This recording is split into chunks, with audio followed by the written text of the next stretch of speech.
काल मंडी मतदारसंघातून निवडून आलेला खासदार कंगना राणावतजी या महाराष्ट्र सदनमध्ये गेल्या आणि तिथे त्यांनी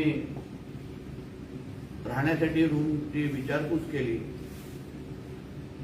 त्याचबरोबर मुख्यमंत्री जिथे राहतात त्या रूमची पण तिने विचारपूस केली.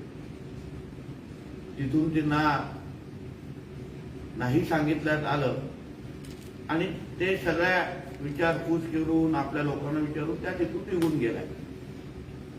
महत्वाचं म्हणजे त्या प्रशासनाने त्या महाराष्ट्र सदनच्या लोकांनी त्यांना नाही सांगितलं आणि ते निघून गेल्या. आता त्या ह्या गोष्टीवर मिरच्या लागलेल्या संजय राजाराम राऊतनी कालपासून ट्विट केलं.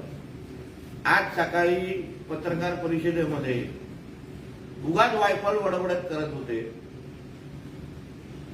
की हा असा कसा करू शकतात, मग त्यांना कुठेही रूम मिळू शकते. मग त्याने अहो त्या निवडून गेलेल्या खासदार आहेत, तुमच्यासारख्या बॅकडोर एंट्रीवाले खासदार नाही आहेत. आणि अगर हा मुद्दा तुम्ही काढतच असाल तर मग उद्धव ठाकरे जेव्हा मुख्यमंत्री होते तेव्हा वर्षा बंगल्यावर मुख्यमंत्र्यांच्या शासकीय कार्यालयावर सचिन वाजे हा किती दिवस राहायचा, त्याच्या बॅगा घेऊन राहायला यायचा का, त्याला कुठली खोली त्याच्यासाठी देऊन ठेवलेली. मग एक निवडून गेलेल्या खासदार ज्या लोकांमध्ये निवडून जातात त्यांनी आल्या, फेरफटका मारला, विचारपूस केली, त्यांना नाही सांगितलं, त्या निघून गेल्या.